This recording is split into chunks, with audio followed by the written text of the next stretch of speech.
जिंदगी रहने के बाद भी लोग काट रहे एक चक्कर। आखिर कब सॉल्व होगा डेट ऑफ बर्थ सर्टिफिकेट का इशू। मैं हूं मुनव्वर और आप देख रहे हैं लोकहित। इस वक्त हमारे सामने बात करने के लिए मौजूद है एडवोकेट फैयाज, जो लगातार एक एडवोकेट है और अपने एरिया में लगातार काम कर रहे हैं। उन्होंने लीगल एक्शन लेने की बात की है, क्योंकि बीएमसी में जिस तरीके से लोग जो है बर्थ सर्टिफिकेट को लेकर या डेथ सर्टिफिकेट को लेकर काफ़ी चक्कर खा रहे हैं। कई कई लोग जो है 3 साल से परेशान है। हम उनसे बात करेंगे पूरे मुद्दे पर। सबसे पहले लोकहित में आपका स्वागत है। फैयाज भाई, क्या कहेंगे जिस तरीके से लगातार बर्थ सर्टिफिकेट को लेकर इशू चल रहे पूरे मुंबई में, और एमएस वार्ड की मैं बात करूँ तो सुबह से लेकर लोग शाम तक जो है सिर्फ लाइन लगाई जाती है, 2 बजे के बाद में छुट्टी हो जाती है उनकी। मुनव्वर भाई, मैं सबसे पहले आपके चैनल का शुक्रगुजार हूँ लोकहित का। देखो, ये मुद्दा ज़बरदस्ती बनाया हुआ एक मुद्दा है, मेरे समझ में तो ऐसा आ रहा है, क्योंकि ये बर्थ या डेथ सर्टिफिकेट या मैरिज सर्टिफिकेट, ये ऐसा था कि आज ज़माने से डॉक्यूमेंट जो है कि बनते चले आ रहे थे और अभी तक किसी को कोई समस्या नहीं होती है। लेकिन अचानक में जो है कि कुछ ऐसे डेटा और कुछ ऐसे आंकड़े सामने आते हैं कि जिसको मुद्दा बनाकर ख़ास तौर से ऐसे ऐसे एरियाज़ के जहाँ पे मेजॉरिटी में जो है कि माइनॉरिटी कम्युनिटी रहती है, उन इलाकों को टारगेट करके और सेलेक्टिवली तरीके से जो है कि ऐसे ऐसे जो है कि दस्तावेज ज़बरदस्ती के रिजेक्ट किए जाते हैं और उसको बेस बनाकर जो है कि अधिकारियों की आईडी जो है कि बंद कर दी जाती है और जो है कि ऑफिसरों के पास एक्सेस छीन लिया जाता है काम करने का। तो उसका प्रभाव और उसका असर जो है कि आम नागरिक को और जो लोग परेशान हो रहे, जो बर्थ और जो डॉक्यूमेंट को लेकर, तो उनको परेशानी ये देखने आ रही है कि 6-6 महीने, 8-8 महीने और कई कई के तो ऐसे देखे गए कि 3-3 वर्ष गुजर जा रहे हैं, उसके बावजूद उनका बर्थ सर्टिफिकेट बनकर नहीं आ पा रहा है और बर्थ सर्टिफिकेट में करेक्शन नहीं हो पा रहा है। तो ऐसे बहुत सारे समस्याएं जो है कि मैंने लोगों में जो है कि लोग मुझ तलक जो है कि पहुंचा रहे हैं। तो जिस तरीके से आपने जो 7 कुछ मुद्दे हैं जो बीएमसी पे रखे, नोटिस दिया उनको, क्या क्या वो मुद्दे हैं?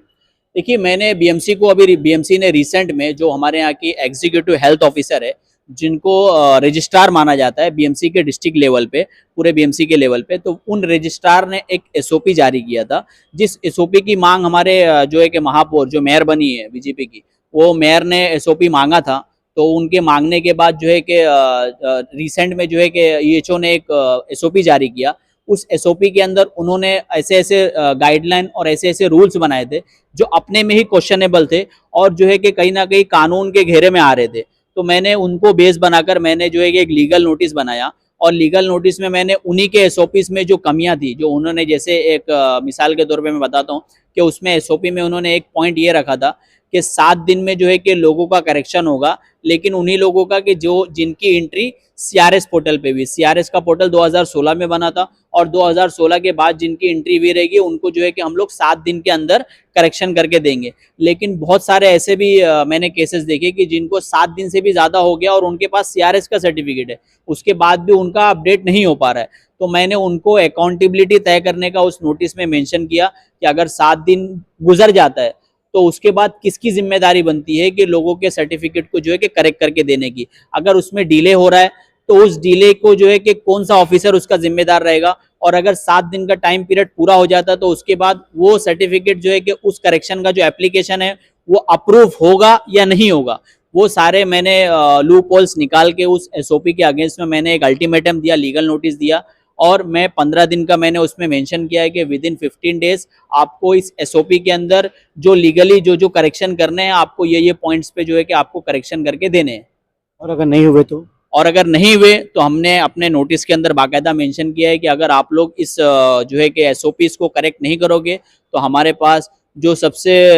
सिंपल और सबसे बेस्ट अप्रोच है बॉम्बे हाई कोर्ट का, क्योंकि ये हमारे फंडामेंटल आर्टिकल का वायलेशन है। आर्टिकल 21 और आर्टिकल 14 ये बहुत ही ब्रॉड है, और राइट टू आइडेंटिटी जो हमारे जो है कि आर्टिकल 21 से जुड़ा हुआ मुद्दा है, तो राइट टू आइडेंटिटी का वायलेशन है। और उसको इस्तेमाल करते हुए हम लोग बॉम्बे हाई कोर्ट में, यानी आर्टिकल 226 के थ्रू हम लोग बॉम्बे हाई कोर्ट में रिट ऑफ मैंडेमस, मतलब ऑफिशियल ड्यूटी परफॉर्म नहीं कर रहे हैं, उसके लिए हम लोग एक रिट फाइल करेंगे बॉम्बे हाई कोर्ट में। जिस तरीके से मैं देख रहा हूँ लगातार जो क्षेत्र में कई बच्चों के जो है बर्थ सर्टिफिकेट नहीं बने, जिसको लेकर उनके एडमिशन भी नहीं हुए, अब उनकी जो है लाइफ खराब हो रही है, तो उसका जिम्मेदार कौन होगा? बिल्कुल, मैं वही कह रहा हूँ कि सिर्फ ऐसा नहीं कि एजुकेशन के लिए, बहुत से ऐसे हैं कि जो जो है कि बाहर जाने वाले हैं, कि वो पासपोर्ट पे उनके पासपोर्ट के इश्यूज की वजह से उनका वीजा कैंसिल हो जा रहा है, और कितने ऐसे हैं कि जिनकी पेंशन रुकी पड़ी है, और कितनी ऐसी महिलाएं हैं कि जो है कि बीएमसी जो है कि ऑफिस के चक्कर काट काट के जो है कि परेशान हो गए, थक गए। तो ऐसे हर एक वर्ग के ऊपर, हर एक जो है कि लोगों के ऊपर ये चीजें प्रभावित हो रही है। तो ये सिर्फ एक कम्युनिटी का या सिर्फ एक वर्ग के ऊपर इसका अफेक्ट नहीं पड़ रहा, बल्कि बच्चे, बूढ़े, जवान, हर किसी जो है कि हर कोई जो है कि इस चीज से प्रभावित है। जिस तरीके से मैं देख रहा हूँ लगातार जो एमएस वार्ड में लोग बड़ी तादाद में लंबी लाइन पे खड़े रहते हैं। बताया जाता है कि वहाँ पे सिर्फ 2 बजे तक ही वो जो एम्प्लॉयज है वो बैठे रहते हैं, उसके बाद में वो चले जाते हैं, सिस्टम बंद हो जाता है। तो जो सुबह से 7 बजे से जो जो माँ अपने बच्चों को लेकर धूप में खड़े रहती है कंटिन्यू लगातार, तो उसका इस पर क्या इफेक्ट पड़ा, क्योंकि ये लोग जो है टाइमिंग नहीं बढ़ा रहे।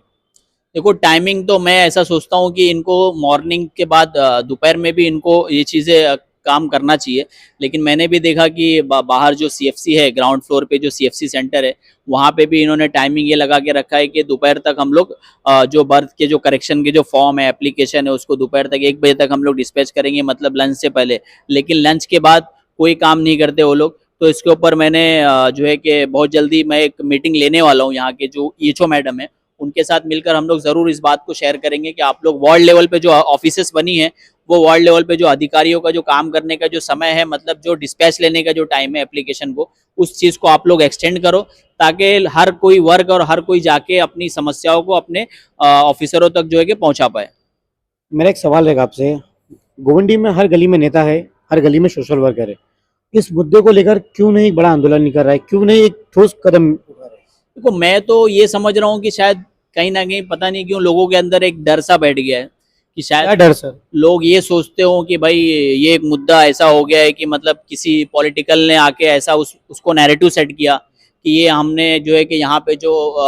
करेक्शन हुए हैं और जो बर्थ सर्टिफिकेट बनी है, ये एक बहुत बड़ा घोटाला हुआ है, बहुत बड़ा स्कैम हुआ है। तो इसको मद्देनजर रख के हुए एसआईटी कमेटी, एसआईटी जो है कि प्रॉप कर रही है, जो मुंबई कमिश्नर ने फॉर्म की थी, वो एसआईटी जो है कि अपना काम कर रही है। लेकिन उस एसआईटी को देखते हुए शायद बहुत से लोग डरे हुए हैं कि शायद उनको ऐसा लगता है कि ये मुद्दा ऐसा ना हो कि हम इन्वेस्टिगेशन के दायरे में आ जाए, या कभी एसआईटी जो है कि हमारे ऊपर क्रॉस क्वेश्चन ना उठाने लगे। तो मुझे ऐसा महसूस हो रहा है, मैं अपना ऑब्जर्वेशन बता रहा हूँ, कि शायद ऐसा लग रहा है कि लोग डरे हुए और शायद कोई पॉलिटिकल या कोई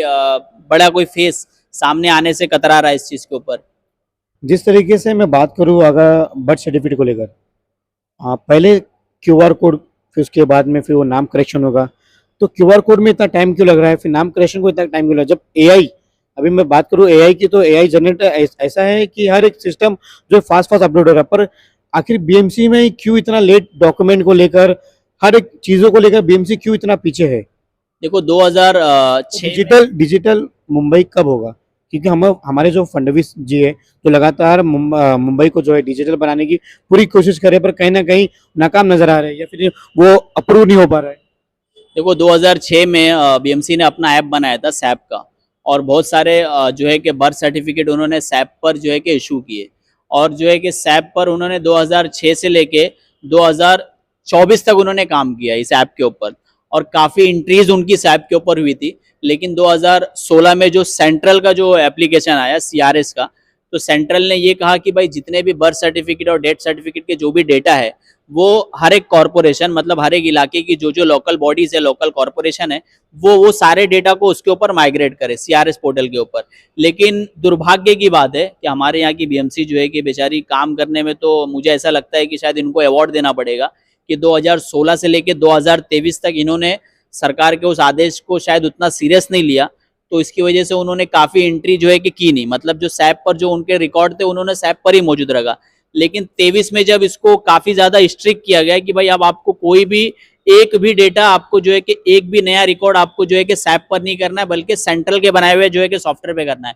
उसके बाद उन्होंने फिर उसके बाद उस पर काम करना शुरू किया। तो मैंने अभी कुछ आर्टिकल्स पढ़े थे, तो मुझे ऐसा दिखा उस आर्टिकल में कि 1 करोड़ के ऊपर एप्लीकेशन अभी भी ऐसे है कि जिनकी एंट्री सीआरएस पे करनी बाकी है। तो एक बहुत बड़ा गैप अभी भी बाकी है कि जिनकी एंट्री चढ़ाना अभी भी इनके पास काम रुका हुआ है। तो ये एक बहुत बड़ा मिस हैंडलिंग है और एक मिस एडमिनिस्ट्रेशन है। इसके लिए तो जवाबदार यहाँ के म्यूनिसिपल कमिश्नर और यहाँ के एग्जीक्यूटिव हेल्थ ऑफिसर जो एडमिनिस्ट्रेशन की टॉप पोस्ट पर बैठे, और मैं यहाँ के फडणवीस जी जिनका आपने नाम लिया,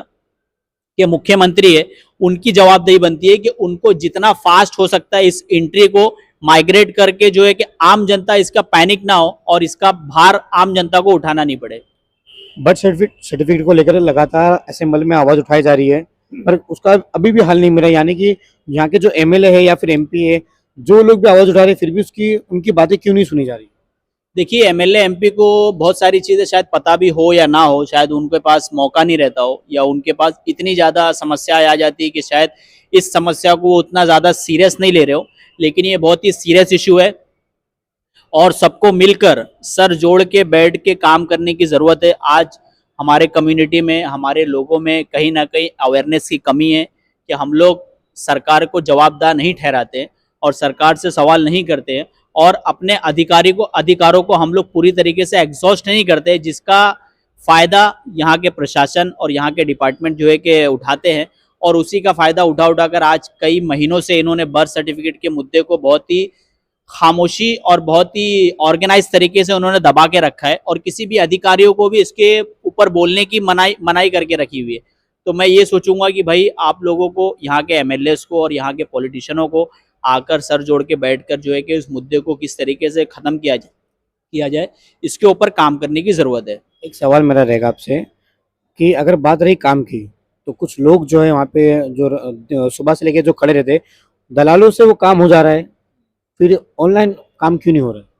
देखो, दलाल को तो मैं तो ये सोचूंगा कि भाई जो एजेंट है और जो ब्रोकर है और जो दलाल है, जो पैसे लेकर आपका काम करने के लिए आपको कहते हैं, आपको किसी एजेंट के पास या किसी दलालों के पास आपको भटकना नहीं है। आपको पता है कि हमारे पास बीएमसी में एम वार्ड कहाँ पे है और एम वार्ड में जो 205 जो सेकंड फ्लोर है वहाँ पे जो है कि एमओएच बैठते हैं। आप डायरेक्ट एमओएच के कैबिन में जाइए, एमओएच के पास में जाइए। अगर वो आपका काम नहीं कर रहे और आपकी समस्या के ऊपर अगर वो नहीं सुनवाई कर रहे, तो मैं मेरा नंबर भी फ्लैश करता हूँ, आप डायरेक्ट मुझसे कांटेक्ट करो। मैं आपकी जो है कि वहाँ पर जो है कि आपके काम को पहुँचाऊंगा। और उसके बाद भी अगर आपसे कोई एजेंट या कोई दलाल आपसे पैसे की डिमांड करता है, तो हम लोग जो अगर आपके साथ मिलकर जो है कि उसके ऊपर कानूनी कार्रवाई करेंगे। फैयाज भाई, जो एजेंट होते हैं, एजेंट के थ्रू काम हो जा रहा है और डायरेक्ट काम करने जो जा रहे हैं उनको चक्कर कराया जा रहा है, तो इस पे कैसा क्या देखते आप क्या कहेंगे? देखो, एजेंट अगर काम करवा रहा है और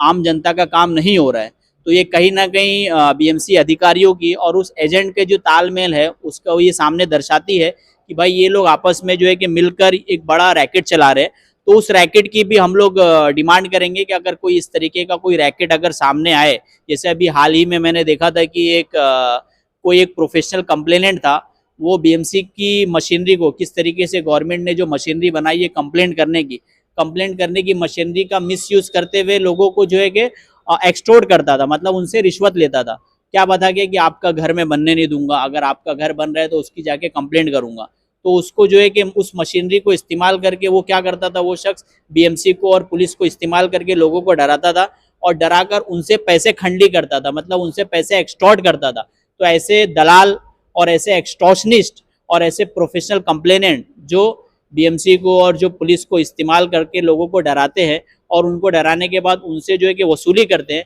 ऐसे लोगों का मैं बहिष्कार करता हूं और ऐसे लोगों का मैं जो है कि ऐसे लोगों के खिलाफ खुद डिपार्टमेंट को जो है कि एक्शन लेने की मांग करता हूं। आखिरी सवाल आपसे मेरा ये रहेगा कि इस बर्थ सर्टिफिकेट को लेकर आप आगे तक कहाँ तक जाएंगे और किस तरह का आगे का आपका काम रहेगा? देखिए, लीगल जहां तक भी जाना रहेगा वो पूरा हम लोग पूरी कार्रवाई करेंगे। अभी हमने तो सिर्फ एक नोटिस इशू किया है, यानी नोटिस मतलब उनकी नज़र के सामने हमने उनकी प्रॉब्लम्स को और उनकी नाकामियों को रखा है। अगर वो लोग अपनी नाकामियां नहीं सुधारेंगे और अगर वो लोग उस पर काम नहीं करेंगे, तो डेफिनेटली हमारे पास जो रास्ता है, मैं खुद एक प्रैक्टिसिंग एडवोकेट हूँ और एडवोकेट ऑन रिकॉर्ड हूँ, मतलब बार काउंसिल में मैंने अपना इनरोलमेंट किया है और उस इनरोलमेंट के जरिए मेरे पास रेमेडी है कि मैं पब्लिक के इश्यूज़ को जाकर जो है कि रिट पिटिशन के थ्रू फाइल करूँ और उसी का मैं इस्तेमाल करूंगा। और बॉम्बे हाई कोर्ट में इंशाल्लाह अगर जनता की समस्या नहीं सॉल्व होगी तो हम इसके ऊपर पिटिशन फाइल करेंगे। तो ये हमारे साथ में बात करने के मौजूद थे एडवोकेट फैयाज जी। मैं आपको बता दूं कि जिस तरीके से इन्होंने कहा है कि अगर आपको भी बर्थ सर्टिफिकेट का कोई इशू है, कोई तकलीफ है या कोई भी समस्या है, तो इनसे कांटेक्ट करें। हम आपको इनका कांटेक्ट नंबर भी आपको शेयर कर देंगे। और मैं आप सभी से, व्यूवर से गुजारिश करूंगा, अगर आप भी 1-2 साल से या 6 महीने से परेशान है तो हमसे कांटेक्ट करें, हमसे संपर्क करें। हम भी आपका इंटरव्यू लेंगे और आपका दर्द समझेंगे और जहाँ तक हो सके एमएस वार्ड या फिर कोई भी एक अधिकारी या कोई भी वार्ड हो, हम उसकी आवाज़ पहुँचाएंगे आप तक। ऐसे ही और अपडेट के साथ जुड़े रहे मेरे साथ। कैमरामैन शाहरुख खान के साथ मुनव्वर शेख, लोकहित।